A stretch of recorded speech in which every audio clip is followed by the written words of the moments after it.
Good morning. Good morning. Welcome once again to this extraordinary celebration. And I really want to thank everyone for such an incredible day yesterday. I am deeply inspired myself and already just so amazed by how extraordinary the whole experience of this event has been in celebrating Professor Turner's legacy and the broader student movement, including the 50th anniversary of the Willard Strait occupation here at Cornell. I just want to make just a couple of comments before we begin.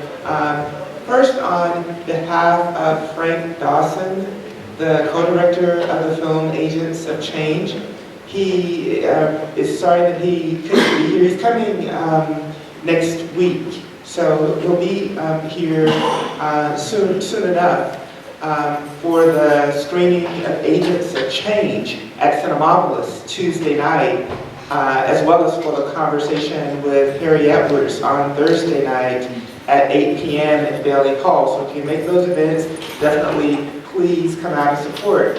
Frank Dawson has a lot of love for the Turner family, including Dr. Turner and Dean Turner, and so just wanted me to be sure to mention, how much he wished he could be here and just how much he loves you.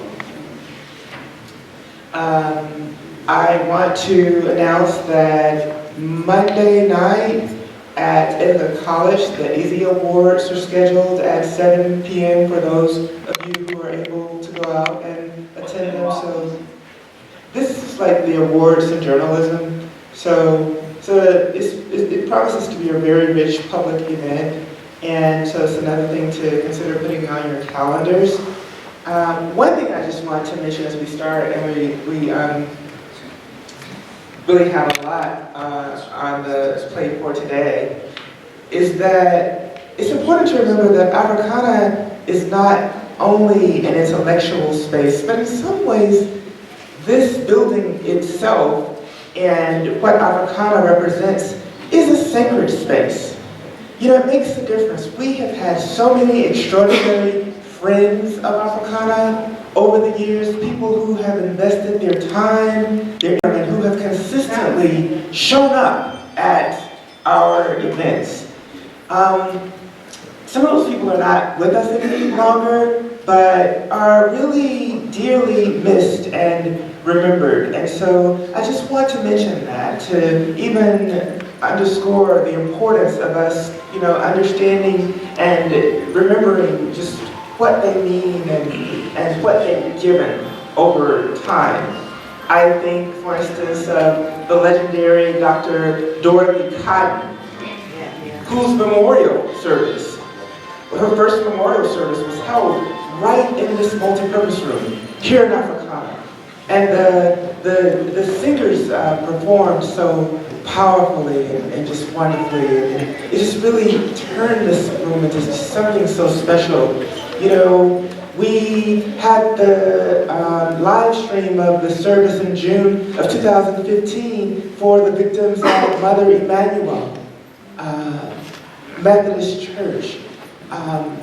And most recently, this community has lost the phenomenal, just the incredible Jackie Melton Scott, who would no doubt be here, if she were here. And so what I want to do is just turn the mic over to the panel at this point, over to Dr. Keisha Hicks, who will be the moderator, but to give this space to Dr. Leslie Alexander to just share some brief reflections on Jackie's. Good morning, everyone. Good morning. It's wonderful to see you all here. I was asked to just share a few words about our just treasured and valued friend, Jacqueline Melton Scott, who has recently gone to be with the ancestors. And much like yesterday, I knew that when someone just asked me to do this a couple of moments ago, that I wasn't probably going to make it through without getting a little weepy. So I thought what I would do is just very quickly share with you something that I wrote when I found out about the memorial service and understood that I wasn't going to be able to be there in person. And I realized this is written kind of from my very personal experience, but I think in many ways my story encapsulates the story of a lot of students who came into contact with her over the years. I first met Jacqueline Melton Scott in 1995 when I was a graduate student at Cornell. I spent most of my time in the Africana Studies and Research Center, where Jackie was working at the Community Outreach Coordinator, and we had an immediate connection. At the time we met, I was struggling in graduate school and in my life more generally. My father had just passed away, and I was questioning whether I should continue to pursue a PhD. But Jackie would not let me dissolve into sadness and despair. She carried an inner light and a strength that inspired me and helped me to persevere when I wasn't sure I could. She welcomed me into the center every day with a beaming smile and warm hugs, and her laughter warmed my grieving heart. She quickly became what she called my pocket mommy. A mom that I could pull out of my pocket whenever I needed one, and it turned out that I needed one quite often. She held meditation sessions in her office for the graduate students when stress got the better of us, and she opened her home and provided us meals when our paltry graduate student stipends were not quite enough to feed us. She brought love and laughter to the weekly Wednesday nighters at Africana, and she taught us countless lessons about life and love. As the months and years went by, Jackie's home became a home for me and my two best friends, Frances and Erica, and also for Erica's young daughter, Brianna. She imbued us with courage, wisdom, and strength when we most needed it, and became a model of Black womanhood that we longed to emulate. We also became close to Jackie's mother, and we mourned deeply when she made her transition to be with the ancestors. Now we mourn deeply again. I hope that Jackie knows how much she was loved, admired, and appreciated. I'm not sure that many of us would have survived graduate school without her, and we will miss her every day.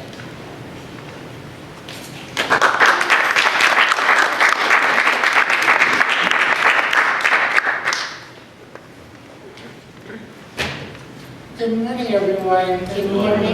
Yes. My name is Dr. Keisha Hicks. I will be moderating this panel on forms of resistance and Dr. Turner. So we're looking at him as an activist scholar. And our first person is Kwesi. That's it. That's all I ask. Keep it simple.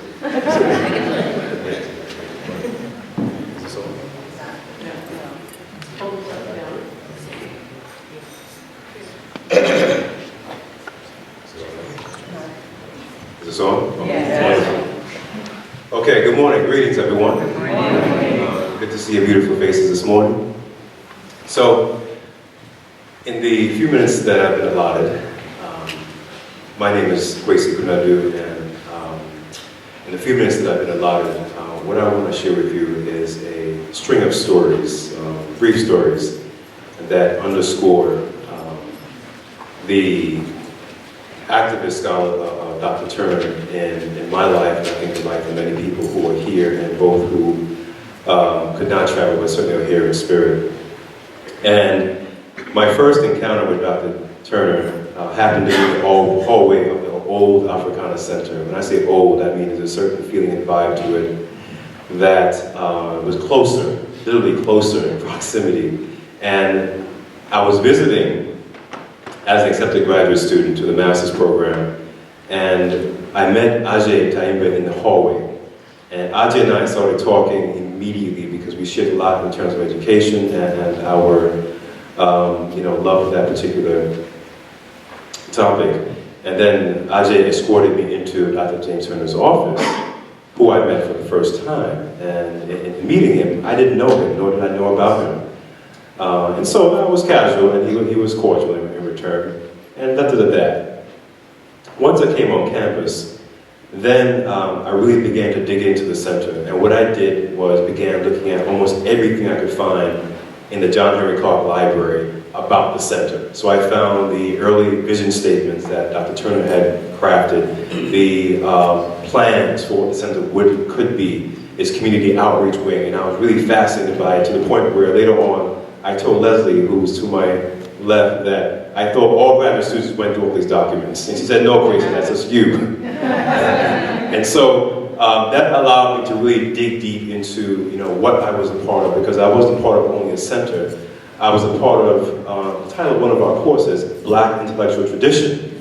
And I want to be very clear about that tradition and really pay my dues by digging deep into the archival, but also the reservoir of knowledge and experiences that have built up and essentially morphed into the center as an institution of this long intellectual tradition. And the first form of really, putting that knowledge to use was working with Dr. Turner, Jackie Scott, Southside Community Center, of course, the wonderful Ken Glover and Ujima, and building or rebuilding the Saturday School. Some of you might remember the Tonkane Saturday School, right? And so I learned very early and through actual doing the work of how to make your ideas concretized and institutionalized. And my training ground for that was under tutors of Dr. Turner in crafting the Saturday School. In fact, Africana was our training ground. At the center we did teacher training sessions. At the center we had celebrations. At the center we raised monies in order to feed the children, in order to provide curricular activities, as well as to engage the community folks through Southside Community Center. And once the center, meaning the Africana Center, continued to be this lifeline for not only our intellectual growth, but also our student activism in terms of institution building, I remember very clearly during the course of working with the Saturday School that one Saturday, I came by the center and Dr. Turner and I had a talk. And in that talk, he really provided a lot of clarity in terms of how I would proceed from here, because I had no idea if I would get a PhD. I had no idea if I was to go back to New York City and teach in the public school system. And he really made it clear to me, and that's one of the, I think, very, transparent and very effervescent quality about Turner, that he has the canning ability to make things clear. Yes. And for me, that clarity was on display during a time when I'm taking a Tai Chi class on campus. First day class, I get to the dance studio where the class is being held. I'm stretching, and I look over, and guess who I see? Dr. Turner, in a matching pair of gray sweats top and gray sweat bottom. He has his leg up and he's stretching down to the toes. And I said, Dr. Turner, what are you doing here? And he smiled. And that entire semester we had a Tai Chi class together, short and long form. And we would walk back to the center from the Tai Chi class and we would just talk. And this gave me another form of bonding in terms of intellectual fatherhood.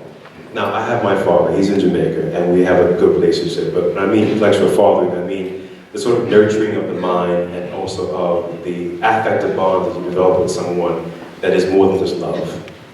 And through that Tai Chi class and through walking back and forth from the class to the center during that semester, I got a chance to really connect with and build with Dr. Turner. More than just my advisor, which he was, more than just my committee member, which he was, and more than just an important person in my life that he was. But Dr. Turner also humbled me. I remember when we had an international conference here at the Africana Center, and the center had people from Brazil, from Ghana, Ethiopia, I mean, all over the world. And I was awestruck by the folks that were, the intellectual, bounty at this conference. Can you all hear me? Oh, yeah. Okay. For recording purposes. Hello? Yeah, it works. Yeah, so at this conference, in awestruck of this, cachet of deeply important intellects and scholar activists, I remember I was joking with some fellow graduate students about Professor Abdul Nanji, who's now at Columbia. And I said something, I think, off remark. I think I called him Nanji, because I thought he was very cool. And so, you know, as some of you, as all of us I think know, President Nanji had an open door policy in office, and he was really an extended family to many of us. And so I was joking around, I said, Nanji, yeah, Nanji's cool, he's this, as if he's one of my boys. And I remember the next day, Dr. Turner pulled me to the side, and he told me a story. Classic Turner. He told me a story. He said, I was in Tanzania one year. Of course, this is referring to the 6th Pan-African Congress in '74, a year before I was born. And he said that he was leaving the hotel and walking on the streets toward probably the coast. He's in Dar es Salaam. And he passes this elder.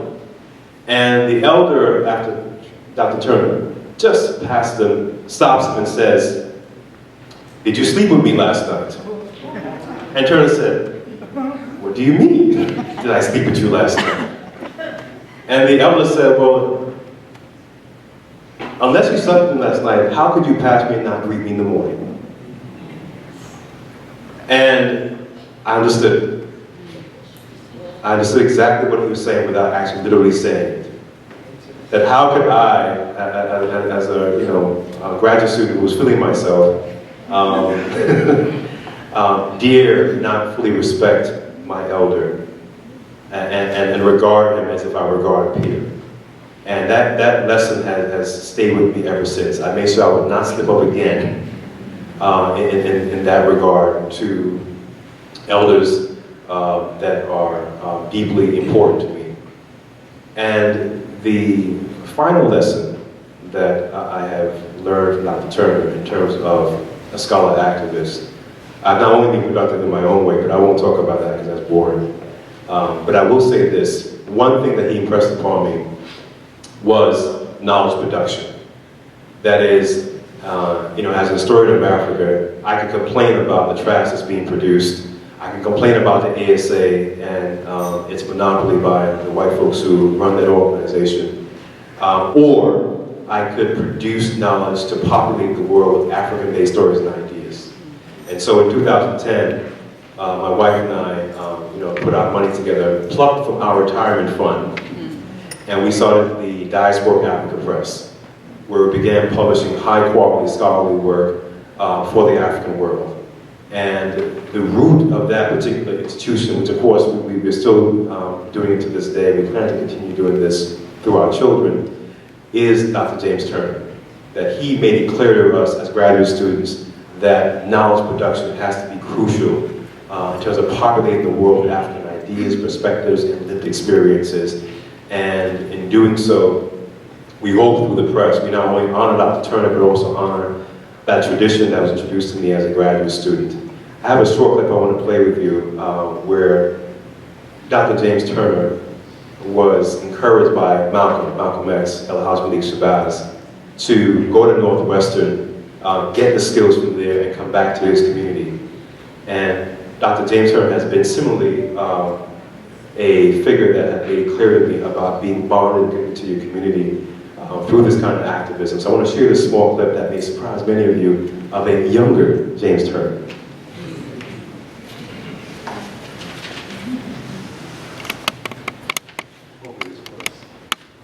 What Denmark did in Charleston, South Carolina is very much related to Detroit, Wallace, and Honduras. It is very much related to black men saying, "Tanks be damned, I'll have my freedom."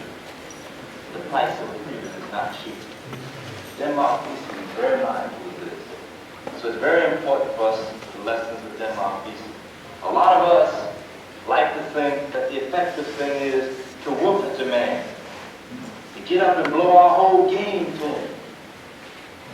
That somehow the revolution will come through oratory. The neat thing about BC is he was a quiet man, which is off the mark of determination. Yes, sir. I think that this is a very good question. Why it is that Denmark BC doesn't stand beside Patrick Henry? Because they've never wanted us to come to the kind of position and the state of mind that those of us who gather around this table have come. Because Denmark BC released in his time, as he has done for us now, a whole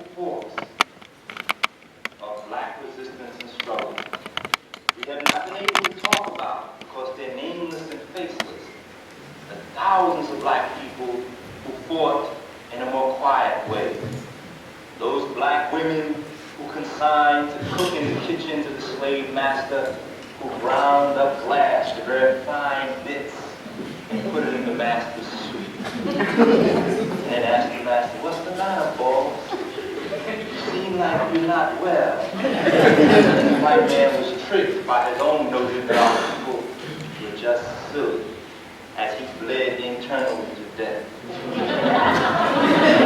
As well as the brothers in the field who set fire to the cotton. The brothers who set fire to the cotton when the master came with his whip and said, "Boy, what's going on?" "I don't know, master. Something's taking place strange." And the brother went on to burn more cotton. Black people have resisted. We have determined here today that we are going to free our people. Denmark Vesey is alive. Denmark Vesey is alive, and among the brothers, be they in Oakland, California, with the Black Panthers. Denmark Vesey is a young black man named Eldridge Cleaver and Huey Newton in Oakland, California. Denmark Vesey is personified by the courageous black brother named H. Rap Brown. Denmark Vesey is the guiding light that inspires and gives incentive to Brother Stokely Carmichael. Denmark Vesey was the father of Brother Malcolm X. And if Malcolm made it plain, Turner made it clear. Thank you.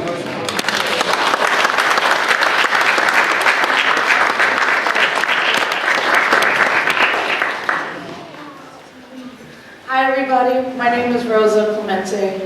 I'm first a little overwhelmed because every program I've been part of, there's first Dr. Marcia Sutherland from the University of Albany. She and Dr. Vivian Verdell Gordon are the reason I became an Africana Studies major. Then of course everybody from Cornell, including Dr. Turner. And then Dr. Strickland and Bracy, where I'm supposed to be and will be finishing my dissertation at UMass Amherst. And I just realized only Dr. Turner could all be connected, right? So what I first wanted to read was a quote from Stephen Biko that says that merely by describing yourself as black, you have started on a road towards emancipation.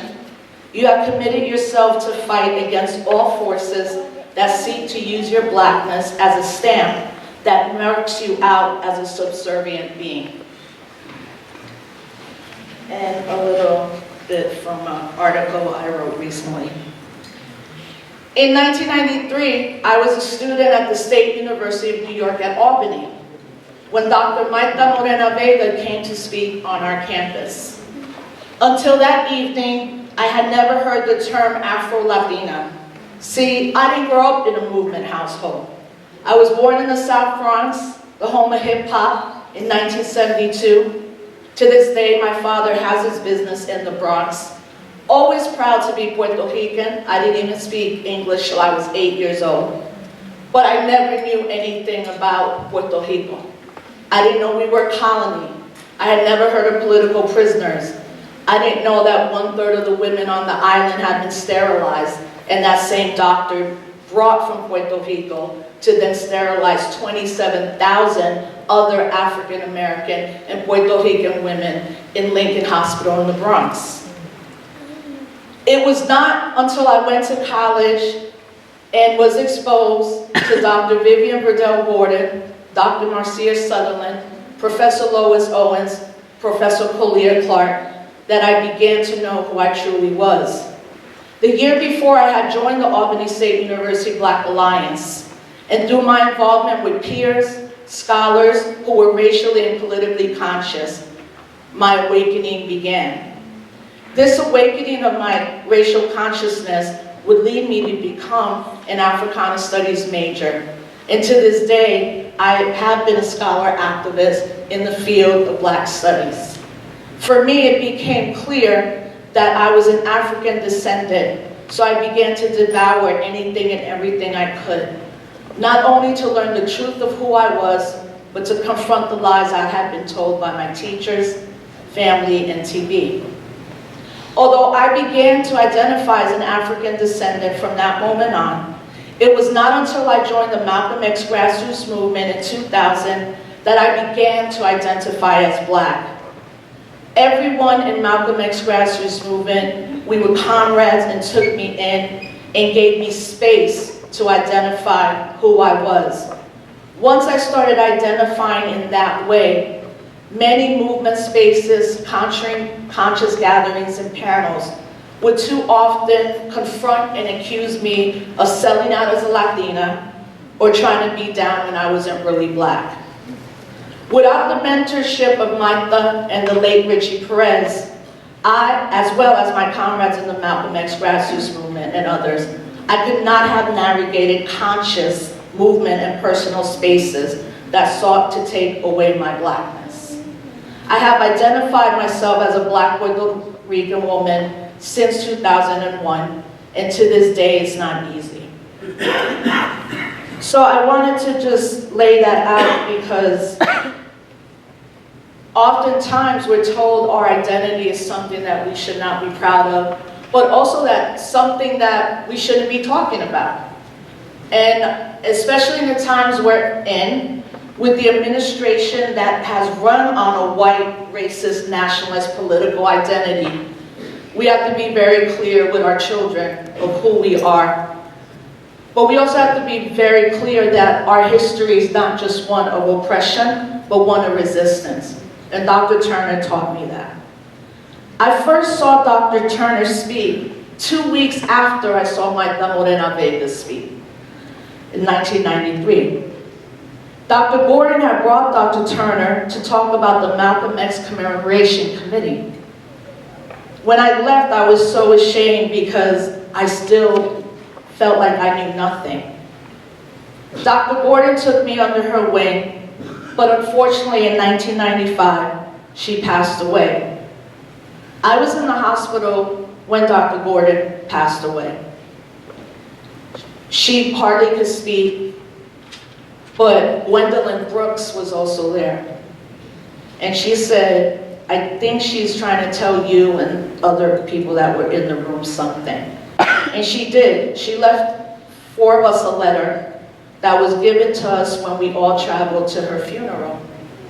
Dr. Gordon and Hakeem Adabudi eulogized her.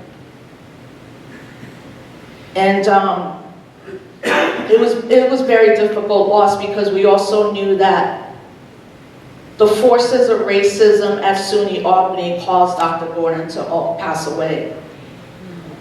But in 1996, I was living in Albany. I was in a very abusive relationship. When I had seen Dr. Turner the year before at the funeral, he said, you should think about coming to Africana Studies. But because I was in this abusive relationship, I had no self-worth. One day, my ex threw me down a flight of steps. That same night, I got a call from Dr. Turner saying, are you ready to come to Africana Studies? And I said yes. And I was here 3 months later. When I got here, Dr. Turner said, what do you want to study? I said, I'm not sure. And he said, you should talk about the Young Lords Party because no one has really done a thesis or something on them at that point. And he said, the one thing about the Young Lords is most of them are still alive and most of them are free. You need to get these interviews. And that's what I started to do. But every time I needed to talk to a Young Lord, I would say, you know Dr. James Turner. They'd be like, okay, yes, now you can have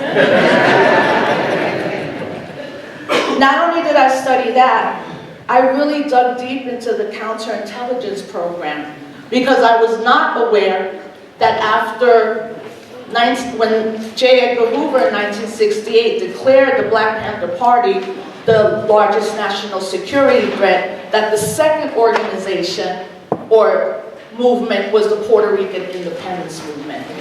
And what's interesting about this is that 2 years ago, the FBI put out a memo saying that they were going to begin to target Black identity extremists. And the second would be a new generation of Puerto Ricans that want independence, 50 years later. So my 2 years here, I often say, if we all thought we were Dr. Turner's favorites, and we all had 5 hours with him or these nightly sessions, did he ever sleep? Okay. What about his family? Not that his family has sacrificed, but what hours weren't spent? What vacations maybe didn't happen? And I recently began to think of that, right? Because all of us as movement people, we hope we have families that understand. But even though I've raised my daughter as a movement child, she's been honest with me and say, sometimes you're gone too much. Sometimes I'm trying to talk to you and you're not listening to me. Luckily, she has the ability to be very clear with me about that. So, I want to thank the Turner family for giving us your brother and your husband and your grandfather, your uncle.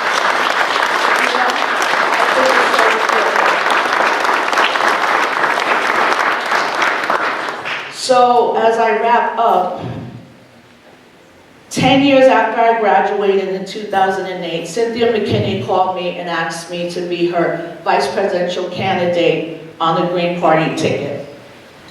And I was so, well, we were going through a tough time. And I said, well, I don't have a job. Sure, I'll run for vice president.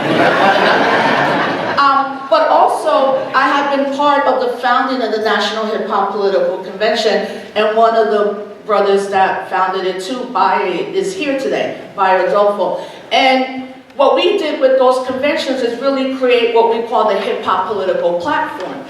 But I was so naive to think, sure, if I'm up here telling the truth, if the Green Party has a platform that says Palestinians have the right of return, Puerto Ricans should be independent, all political prisoners should be free, I was naive to think that some of my comrades and peers would be happy.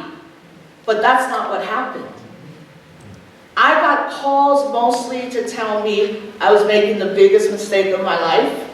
I got calls from people that I had been arrested with, in the streets with, that said, you can't come on this panel. I'm going to cancel all your gigs. You're never going to work again. And I was devastated, and I reached out to Dr. Turner. And what Hoisty was talking about yesterday, the experimental, right? Who was in that? I was like, okay, this is an experiment. I don't understand why people think we're going to win. We're not even on every ballot. Barack Obama's running. We know he's going to win. And Dr. Turner said, you just do the work. Do the work.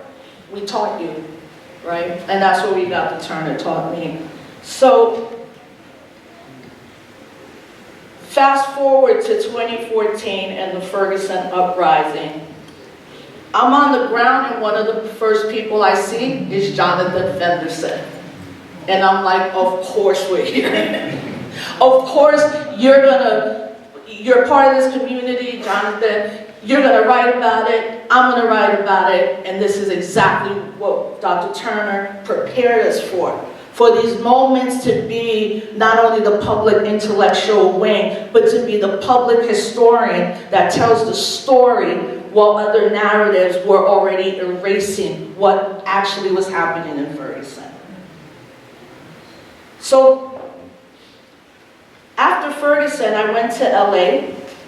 I went to Cal State LA to have a visiting fellowship, a professorship. And a month into being in LA, Black Lives Matter was rising. And I was living somewhere called St. Elmo Village. If anybody's ever been to it in LA, it's an incredible space of Black artistry and excellence. And it's a village, and they have little apartments and house and little cottages. I'm moving in, and I see Patrice Cullors from Black Lives Matter, and she's like, oh, I live here.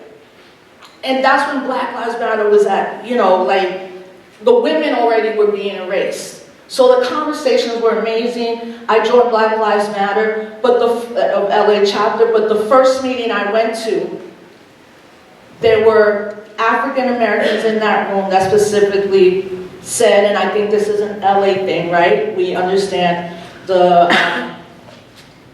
conflicting nature of Mexican American and African Americans, and they said, you're not black, you can't be in this space. And I was like, well, yeah, I am, and I'm not leaving. Because my daughter was with me, and I was like, no, I'm not leaving. Like, once we start narrowing blackness into these little silos, what are we fighting for? We're supposed to be fighting for black liberation, not who's the blackest of the black, right?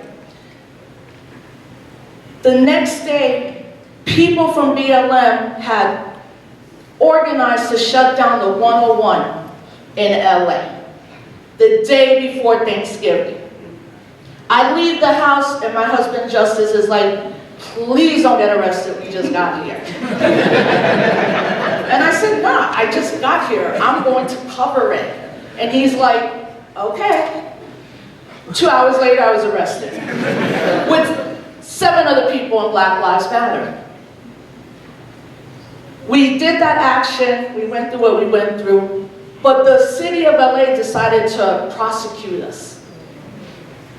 And a 2-day trial turned into a 23-day trial, right? And the lawyer, and where's Nana, so I can finish, is back there, Nana Jumpy, who came here to Cornell and one of Dr. Turner's students. And her closing argument, and I'll never forget it, our best leaders are never elected. We do the work once we know the sacrifices, but we're never sacrificing when it is with our people. And that's the biggest lesson that I've learned from you, Dr. Turner, that we're actually privileged to do this work, that we stand in the tradition. If it wasn't for this space, I would have let people take away my identity as a Black Puerto Rican. And I thank you from the bottom of my heart for allowing me to be who I was born and who I was meant to be. I love you.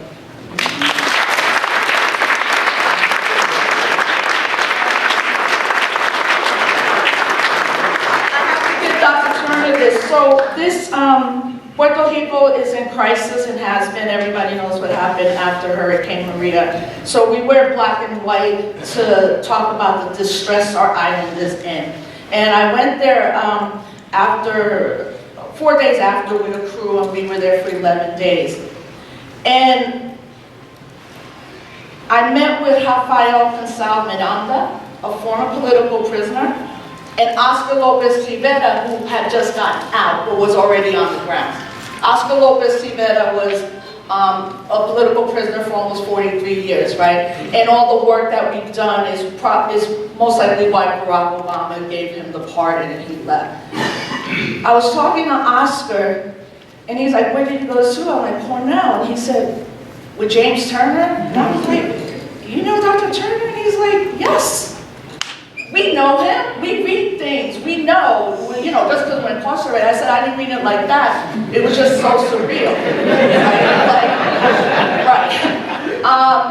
So, there's not too many of these black and white pins, but what I did when I left Puerto Rico is I had a Yahweh blessing to make sure that I gave it to Dr. Turner to represent the resistance.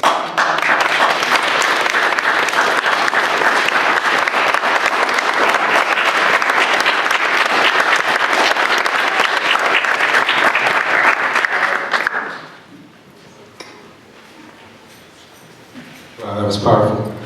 It's very hard to follow rules and something to do like this, but sister's always on point. My name is Anthony Brown. I teach at Hunter College. I'm not as concise as James is, so I'm going to read my remarks. I strive to be as parsimonious as he is when he speaks, but it's still a work in progress. So when I was first asked to participate in this panel, I immediately agreed, and I normally don't say yes the same day I get an invitation. But this was certainly a panel and an event that honored someone who was so instrumental in my life. But so I hit send and said yes, but immediately afterwards, I had misgivings, because how was I going to talk about a 35-year relationship in a short time period and cover so many interactions that we've had? So let me try to briefly explain how this relationship evolved from professor to mentor to colleague to confidant over that time. Now, people talk a lot about mentors, particularly in the Black community. We're regularly encouraged to seek mentors to help us, quote unquote, find our way. Sometimes, though, mentoring doesn't happen in explicit formal sessions, if you will, but in casual conversations. And sometimes, in the case of Dr. Turner, when you're not looking for a mentor, they actually find you. And I think that's what happened in my case. My first encounter with Dr. Turner was in 1985, so I feel like an old head on this panel. Right, in his class on Black leadership that was recommended to me by a friend. So as an undergraduate, I was a major here in IMR. And so this was a course to fulfill an elective. So I said, okay, a friend said, hey, take this course. So I come up to Africana, and immediately I meet Dr. Turner, kind of size him up a little bit. But little did I know that this course would fundamentally alter my life rather, and put me on a trajectory where I would become both a professor of Africana studies as well as a sociologist, just like Dr. Turner. Because I was on my way to law school, like most folks in the IRR school. So let me provide a little bit more of a context for this relationship. Back in the mid-'80s here at Cornell, I would say a majority of my peers at Cornell were first generation. Many of us were pretty low income, as they called it. We were members of COSAP, HIAB from New York City, and many other urban centers. For many of us, we had to immediately confront the challenges of transitioning to a historically white institution. And particularly one that was not welcoming for Black students at that time. With our swag, if you will, the way we dressed, our vernacular, our music, it made us hyper-visible here at Cornell. And for many of our peers, our white peers, we were deemed as threatening. So going from a high school whereby Blacks and Latinos, Brooklyn Tech, were about 50% back then of the population, to coming to ILR, whereby we were one of the few Black students in many of our classes, we dealt with all kinds of alienation and microaggressions during that time. Whether the readings that we had, when they did discuss Black folk, it was often through a very pathological lens, if at all. Teachers made comments that were disparaging. We were supposed to speak on behalf of the race as 18-year-olds. So that was the kind of environment, if you will. So Africana and Ujamaa became spaces whereby we created these micro-communities that supported us. Thinking here of BSU, those of you who are old school, TWSPB, Malurso, certainly the fraternities and sororities, were spaces that allowed us to affirm ourselves, if you will, during these very hostile encounters in our traditional disciplines. So immediately in the Black leadership course, Turner represented a pedagogical and personal style I had never seen before. Right? From his gait, he had a walk, those of you who know, kind of a lead, if you will, when he would walk into a room, right? Certainly the sharp dress, always on point, right? The baritone voice. And for me, in addition to that, the pop culture references. So this is the mid-'80s. So Turner's talking to me about, Public Enemy and Run DMC and, what's going on with Eddie Murphy, why he's doing that kind of thing. And so that created a connection, that I was like, wow. So it made me, and certainly many others, take notice, because Turner modeled a masculine sensibility, if you will, that in many ways was an extension of our New York City cool during that period. But differently, however, it was grounded in a confident intellectualism that was worldly, right, and knowledgeable about people of African descent around the globe, right? So Turner, I remember one time he gave me this article and say, hey, check this out, read about these black folk in Australia. Do you know about the black folk in Nicaragua or Colombia? And I was like, wow, yeah. And he knew these, he knew the authors, he knew the debates. And so for me, particularly as a young black man at that time, it upended notions of what an intellectual should look like and provided me with a space to reimagine what smart and hip, and to use a contemporary term, woke look like. Right? And so, that was so crucial for my development at that time and gave me a space to see how I could fit possibly in the academy one day. Right. So with Turner, in terms of our relationship, it started, one of the things about being here for these 2 days is very humbling, because we think your relationship is so unique. But one thing you got to give to the brother, he's consistent, because we all had the same story. So it started out with light conversation. I would drop by, we'd talk about what's going on in the news, what's happening on campus. And in his office, he's playing jazz in the background, surrounded by like 1 million books. And one day I asked him, you read all these books? He just looked at me. But that was my introduction, to what was going on. So he would ask me, where are you from? So, so I told him I was from Bed-Stuy. He's like, okay, yeah, I used to hang there back in the day. Back then at Cornell, I had a gold tooth. So he's like, okay, yeah, I understand that. Where could I get one of those? During that period, right? But, he also asked me my thoughts on current events, the leaders we discussed in class, and contemporary issues. So for me, this was the beginning of my introduction to activism through his very unique conversational manner, right? Turner would draw upon his own experiences coming from the city, right, as well as how to deal with situations where one's abilities were often questioned, right? So that he took the time, me unpolished, arrogant, but not knowing my history, to really develop, and tease out and take seriously my opinions as I began to develop this intellectual curiosity. And that was enormously validating at that time. Right? Little did I realize that these drop-in talks, and his office was often open, were also informal mentoring sessions on how to become a scholar activist. Whereby I would incrementally, as I incrementally built this relationship, it began to support me, not just through Cornell, but even to this present day, where I speak to him often.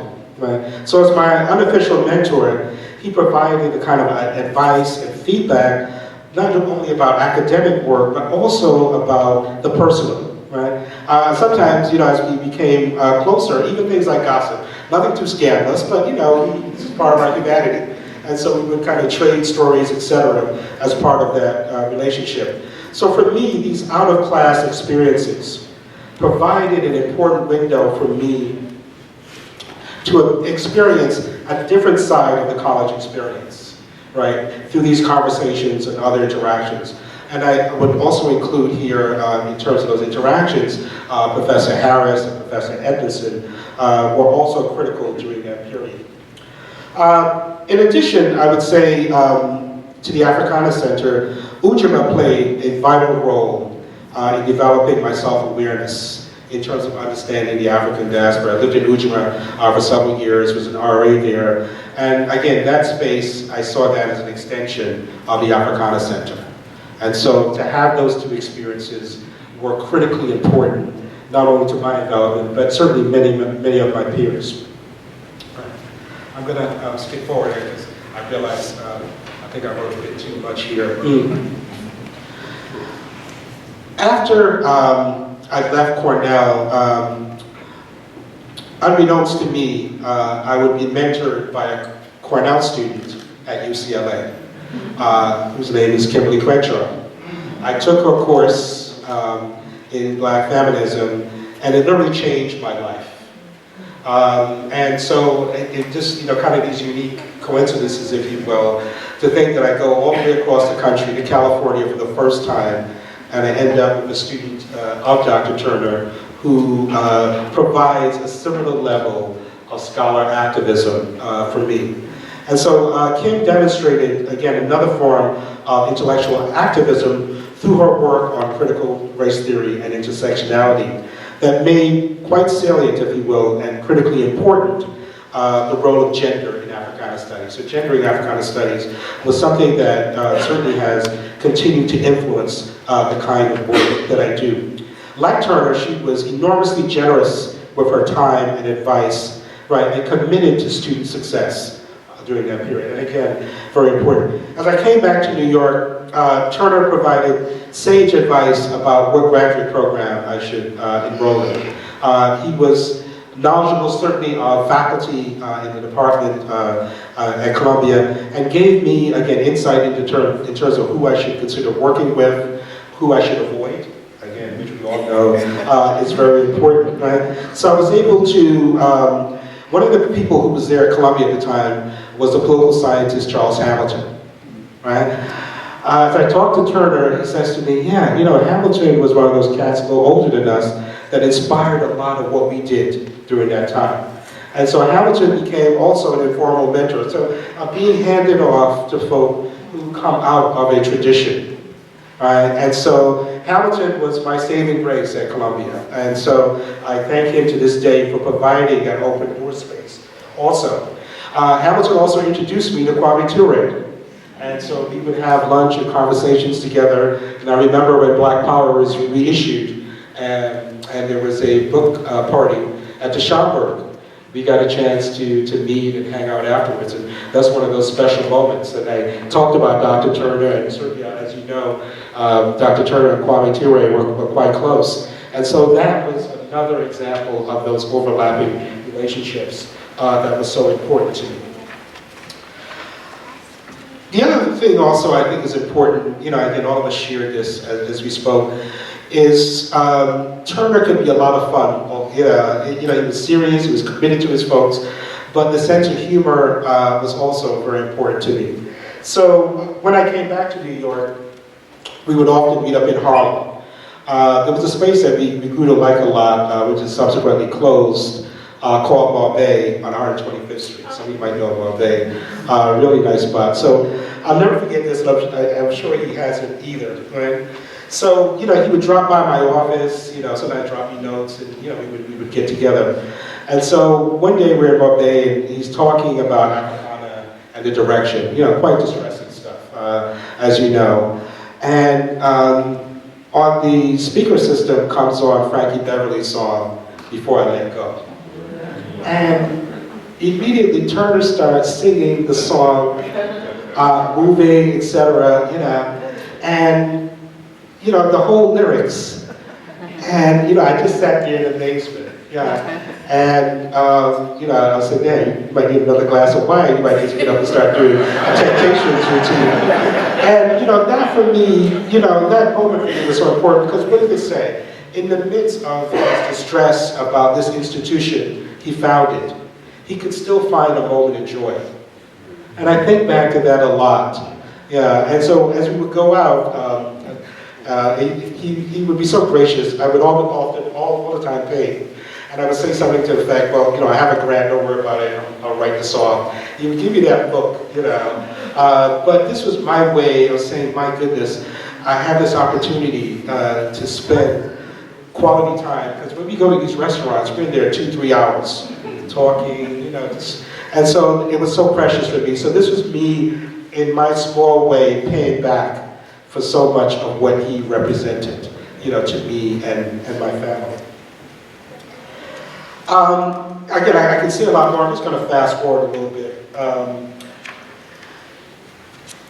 As I became a professor, we would often travel to conferences, particularly NCBS, ABS, Association of Black Sociologists. And one of the things I so treasured was Turner taking pride in introducing me to senior colleagues in the field, right? And and then we would go out, etc. And that to me was so invaluable that me, still as a young scholar, trying to make a name for myself, but here's James Turner making sure that I made these connections. And in doing so later, I would collaborate with some of these towering figures, in the field. But that's the kind of activism, that he represented and was so generous in his time, his support, and his vision. Now, I want to switch gears just a little bit. I know I'm kind of going over here. But there are a number of challenges that Africana Studies faces, right? And I just want to touch on that because I think it's important, in the moment that we're here. So we're in the midst of what many have termed the neoliberal university model, right? Whereby colleges and universities are borrowing methods, largely based on metrics, if you will, from the corporate world. And this has had a very deleterious effect on Africana Studies. So in other words, those disciplines, majors rather, that quote unquote get students high-paying jobs immediately after undergrad are viewed as the exemplars, if you will. And so liberal arts, particularly like Africana Studies, are deemed less important and are subjected to profound levels of disinvestment. This neoliberal model also applies to faculty. And so at my institution, Harvard College, increasingly there's a reliance on these metrics, particularly around things like journals. What is the impact factor of the journal? So if Journal of Black Studies is not in the top 10, is it really considered important scholarship? Right? If your book is not in the top 10 academic press, is it really worthwhile? And so these are structural forces that we confront in the contemporary moment that have and will severely undermine Africana Studies. I can also put in a metric of majors, numbers of majors, etc. So those are things we have to confront. And we got to figure out strategies, methods to push back about this neoliberal trend. Because it puts us squarely in the crosshairs of these quote-unquote objective metrics that, if followed to their logical conclusion, right, will result in the dismantling, right, and downgrading of departments and programs. So that's something I hope that we can have some conversation in. I'm just going to wrap up a little bit. Certainly, I would not be here without Dr. James Turner and Dean Turner. A joke that we have in our family when we hang out together, the four of us. Janice claims, my wife, who's an occupational therapist, and her, Janice's work with BBMTA was critical to getting so many of our students into the medical and medical-related fields. And similarly, James claims me. But as something that Rosa mentions, this work, being a scholar activist, takes an emotional and physical toll on those who are committed to doing it. Right? I can't even begin to fathom what this couple has had to endure in 50 years. I've been chair about 6 years, and I think I've aged about 20 years dealing with this stuff. Right? And so, we collectively owe such a profound debt of gratitude, not just for the time, but again, the emotional, the physical challenges of doing this work at a high level. So, yes, your family does suffer. You come home, you don't want to talk to anyone, you vent. You're not concerned about someone else's day because what you had to deal with in trying to beat back the administration, right? Deal with difficult members in your own department who are giving you grief. Right, so, I doubly, triply, quadruply respect what the Turners have been able to do. So I thank you all, and I thank Dr. Turner for being such a model of engaged scholarship. Right, again, the Turners work in GX, Southside, globally, is just incredible to think about. Right, so I thank the organizers for giving me this opportunity to publicly thank them, right, and the work that they've done.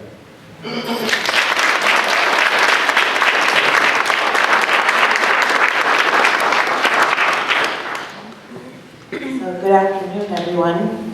It's wonderful to see your faces here today. My name is Leslie Alexander, and I received my PhD here in History and Africana Studies more years ago now than I care to admit. I was a last-minute substitution on this panel. So for those of you who were here yesterday, I want to apologize for the fact that you're getting a double dose of me. And I also want to apologize for the fact that I haven't really prepared formal remarks. I'm instead just going to speak from the heart, and I hope that's all right.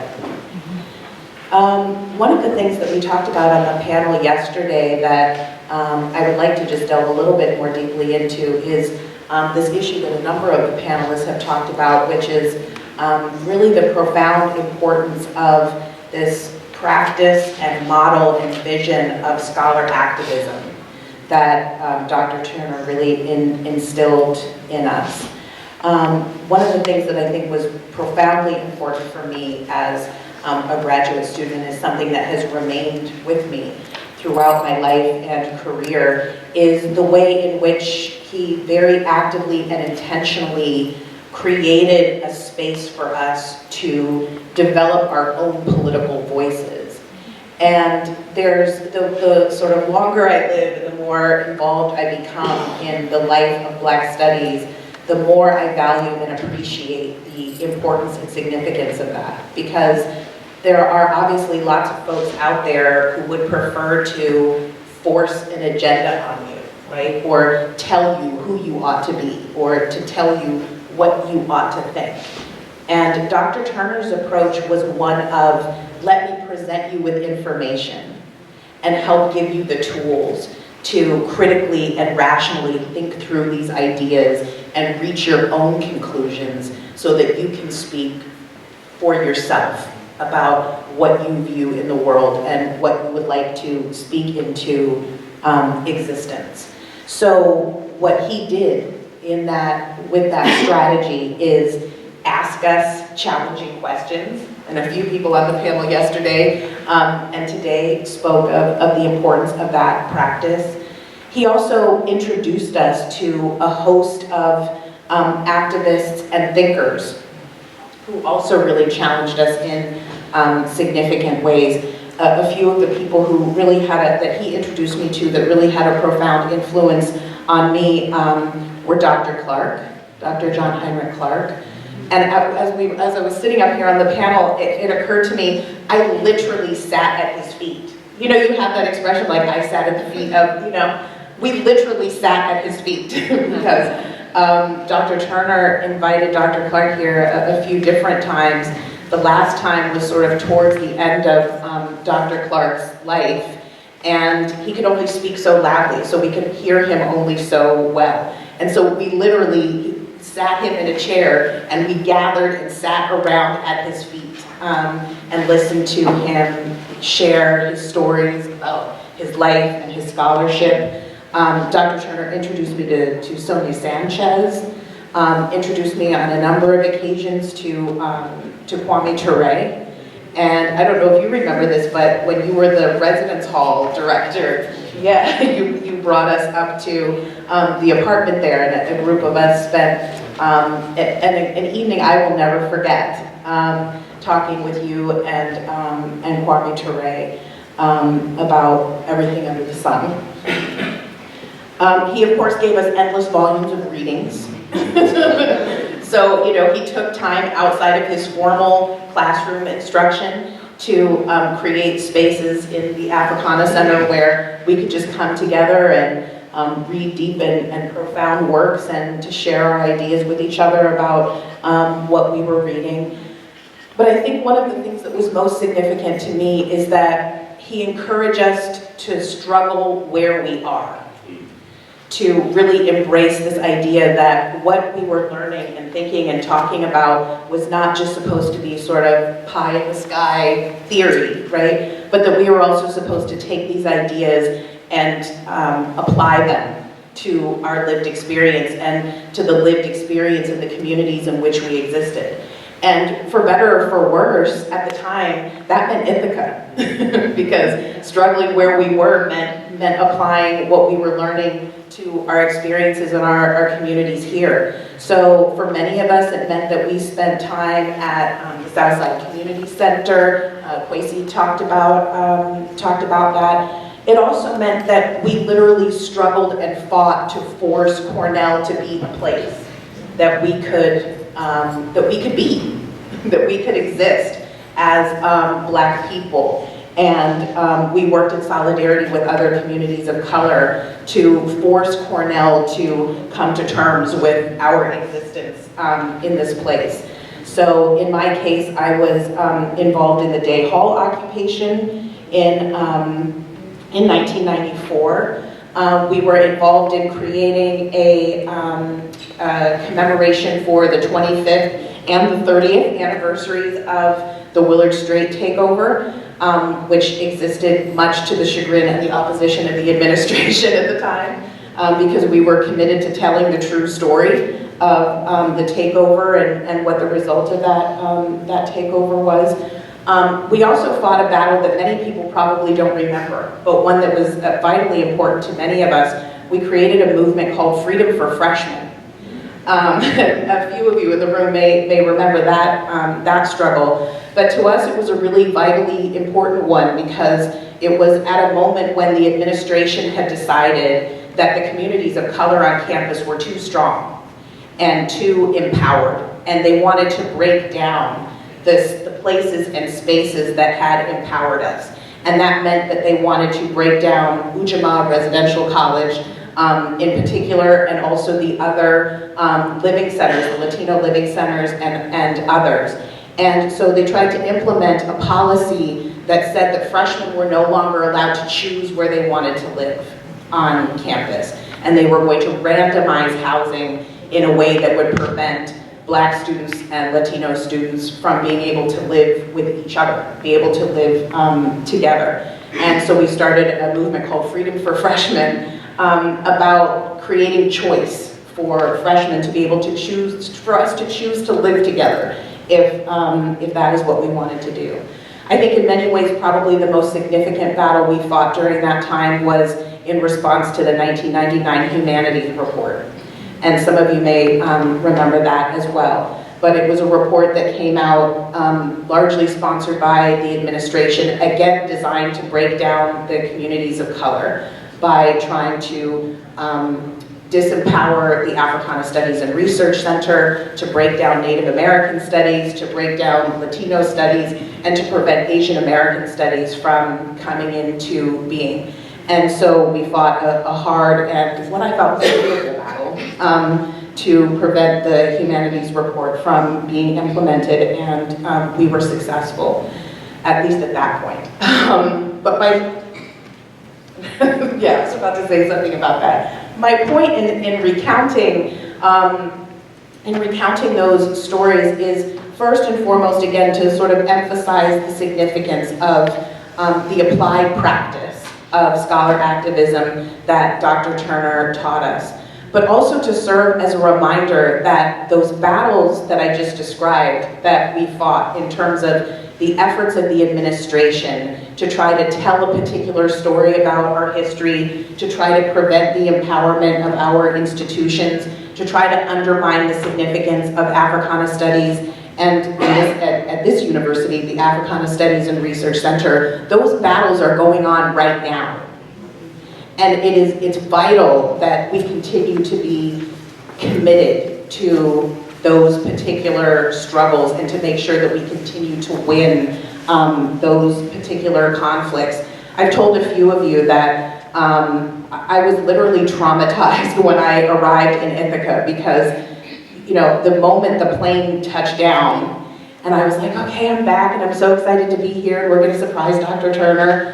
And they, you know, make that announcement, it's now safe to turn your phone back on. I turned my phone back on, and the very first email that popped up was an announcement about the fact that the university has yet again invited as the keynote speaker for the 50th anniversary of the Willard Strait takeover, Tom Jones, who is the person who has repeatedly denounced his participation in the Willard Strait takeover, has described the takeover as a monumental mistake.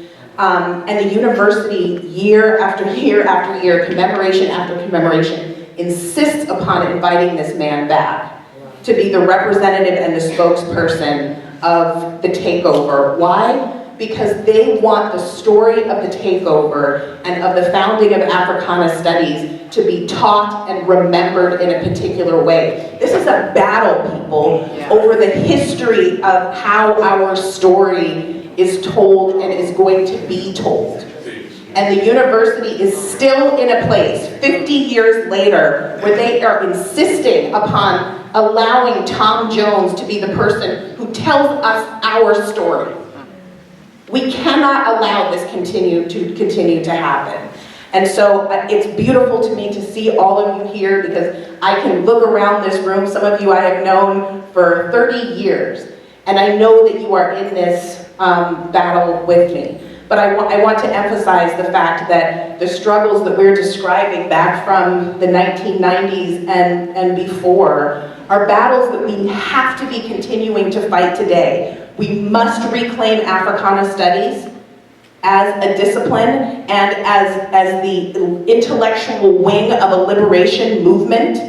And we have to insist upon our stories and our histories being taught in an honest and truthful way that comes from our hearts and souls, not from the hearts and souls of our enemies.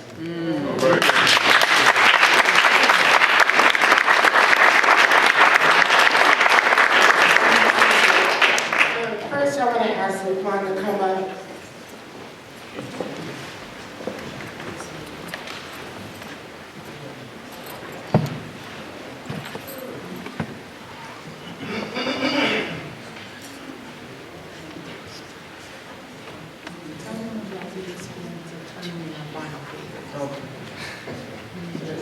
Okay, good afternoon, everybody. Good morning. I wasn't expecting to come up here and speak right now, but I appreciate the opportunity and the honor to speak with Dr. Turner. And in specific, we're talking about a particular time when we were all studying together, myself, Keisha, and my other colleagues not here today, Haru. Our experience, we had taken Dr. Turner's class. And I remember it was during our final papers that we had to write and submit to Dr. Turner. Myself, along with Keisha and Haru, hunkered down for a number of weeks to make sure we got that project done correctly. And we say that was our intellectual, indeed, our intellectual baptism, our going through the fire, which made our bond extremely strong to this day. So I'm not one for many words, but I just want to say thank you, Dr. Turner, for all that you have viewed us with to this day. And I'm honored to be here today, to be here with you, with my young daughter, who is a product of the Africana Center. I met my wife here, and she is a young Africana scholar. We want to view it with the same spirit that you have given us and continue your legacy. So we thank you very much for that, Don. I appreciate it.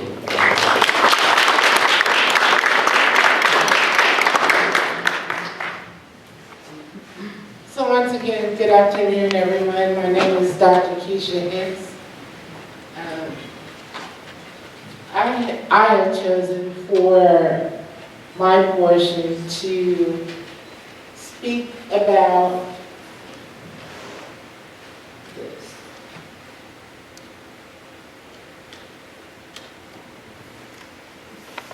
Oh, it looks different. Okay, so I chose to speak about Dr. Turner's introduction to the appeal by David Walker. The title is Ndoto Dream, Kundua Realized. Those are Kiswahili words, and that's a shout out to Nanji. He couldn't be here today, but he's here in spirit.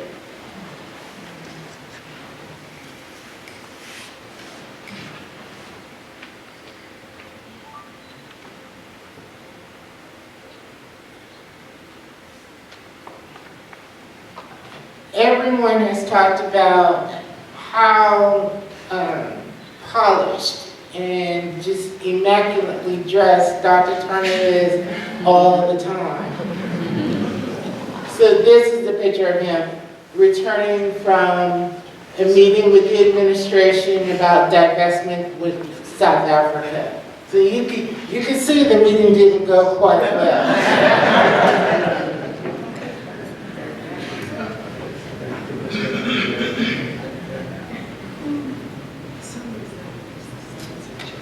So as I was reading Dr. Turner's introduction to David Walker's appeal, I realized that there are some very strong parallels between the things that David Walker was talking about in 1830 and the realization of the Africana Center. He talked about intellectualism, he talked about Black excellence.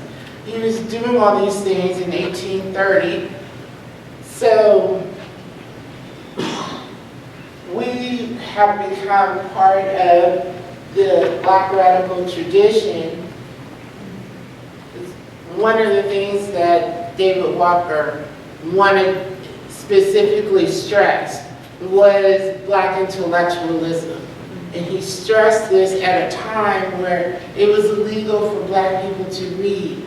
But his book made it all around throughout the diaspora. For those who couldn't read it, they found someone that could, and that person read it to them.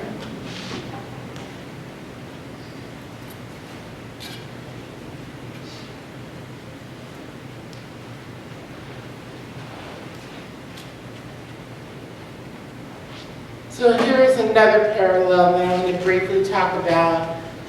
Martin Luther King and David Walker, that there is a discourse on oppression, the oppression of African peoples being immoral, being I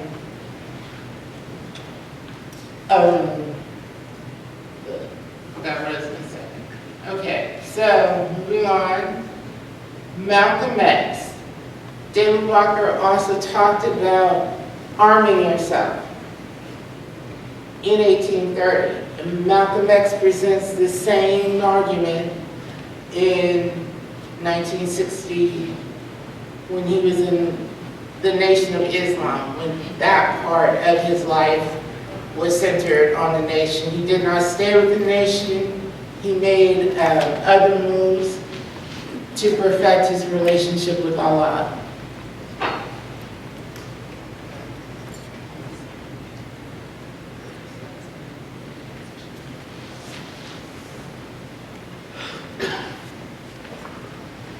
So, the thing on this slide that I want to talk about is raising a collective voice. You have to find people that share your common interests that will raise their voices with you. Africana and Dr. Turner is a place where we can really work through our ideas, no matter how crazy they are. My thesis was the multifarious jihads of Malcolm X. So when I went into Dr. Turner's office and said, I've changed my topic. I want to talk about Malcolm X as a jihadist. He was like, what?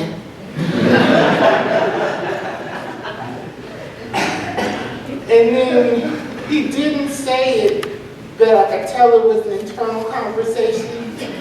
I got to see where this is going to go.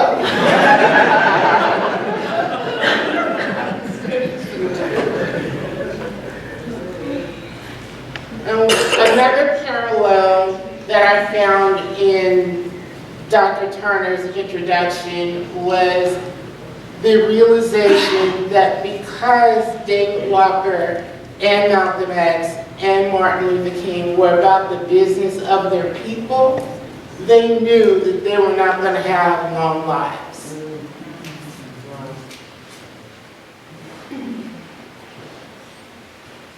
So in reading David Walker's appeal, you will see the blueprint for Africana.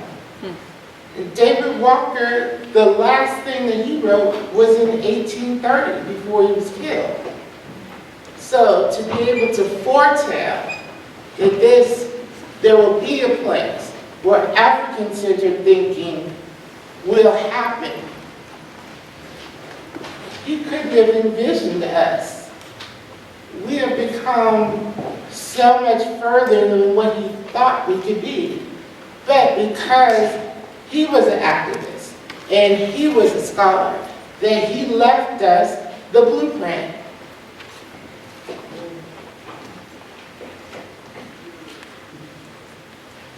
And my bibliography. David Walker's Appeal, Introduction of James Turner. So now I'm going to sit down. My time in these shoes has expired. And a lot of you may not know this about myself and my story with Africana. When I came here in 2007, we were in week 7 of school. I have a son, so I came here I brought my son with me. And Bryce was about 14, no, he's 15. And of course, he had a racial incident at Ithaca High where he started receiving death threats. This was my week 7. The week where you just starting to get papers, it's just starting to get really heavy. And I would hold press conferences. I didn't tell anybody where they were, but Dr. Turner showed up. When my son needed guidance that only an elder could provide, Dr. Turner showed up. So being here today is so special to me because we get to see you. Although we all live, other places, we get to come back. We get to come back to Africana. We get to come back to see you. I love you, Dr. Turner.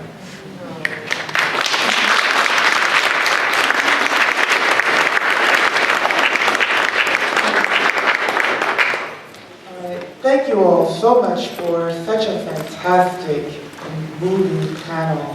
Another round of applause.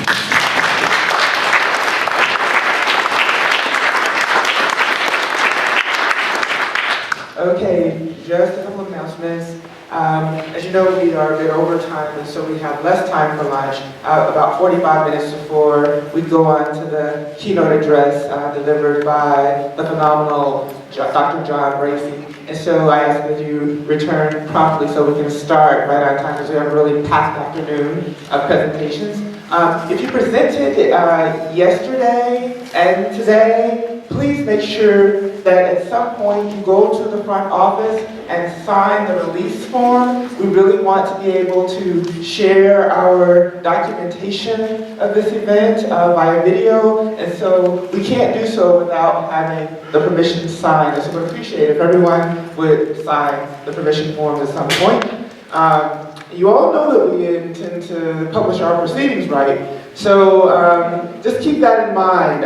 Dr. Indri Asilamamba and I will be co-editing the volume of proceedings based on this very historic and powerful conference. We realize that everyone who wants to say something may not necessarily have a formal space to present, and so we'll definitely draw on our formal panels, but also allow others to contribute. And so it should be a very rich publication that will, help to continue to really spread just all of the richness of this great legacy of Dr. Turner and his family.